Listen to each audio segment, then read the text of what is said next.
એક સમયની વાત છે, ગુજરાતના પંચમહાલ જિલ્લામાં આવેલ પાવાગઢ પર્વત પર મા મહાકાળીમાનું પવિત્ર સ્થાન હતું. લોકો માનતા હતા કે અહીં માતાજી પોતે નિવાસ કરે છે. દૂર દૂરથી ભક્તો માતાજીના દર્શન કરવા આવતા. તે ગામમાં રમેશ નામનો એક ગરીબ ગાયો સરાવતો છોકરો રહેતો હતો. તે બહુ ભક્તિમાન હતો.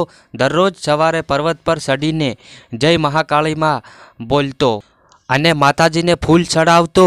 ગરીબ હોવા છતાં તેની શ્રદ્ધા ખૂબ જ મોટી હતી. એક વર્ષે ગામમાં ભારે દુષ્કાળ પડ્યો અને વરસાદ જ ના પડ્યો.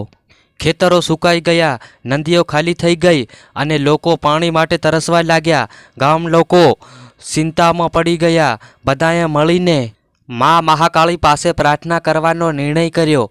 રમેશ પણ મંદિરે ગયો. તેણે આંખોમાં આંસુ લઈને કહ્યું, અમારા ગામને બચાવી લ્યો, અમને પાણી આપો. તેની સાચી ભક્તિ જોઈને મા મહાકાળી પ્રસન્ન થઈ.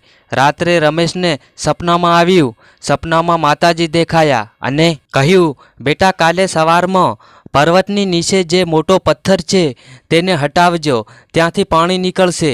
સવાર થતાં રમેશે ગામ લોકોને વાત કરી. શરૂઆતમાં કોઈએ વિશ્વાસ ન કર્યો, પરંતુ પછી બધા મળીને ત્યાં ગયા. તેમણે મોટો પથ્થર હટાવ્યો અને અચાનક ત્યાંથી ઠંડુ સ્વસ્થ પાણી નીકળ્યું. આખું ગામ ખુશ થઈ ગયું. લોકો જય મહાકાળી માના જય જયકાર કરવા લાગ્યા. તે દિવસથી લોકોએ મહાકાળી પર વધુ શ્રદ્ધા વધી ગઈ. આજે પણ લાખો ભક્તો પાવાગઢ મહાકાળી માના મંદિરે જઈને માતાજીના દર્શન કરે છે, પોતાના દુઃખ દૂર કરવાની પ્રાર્થના કરે છે.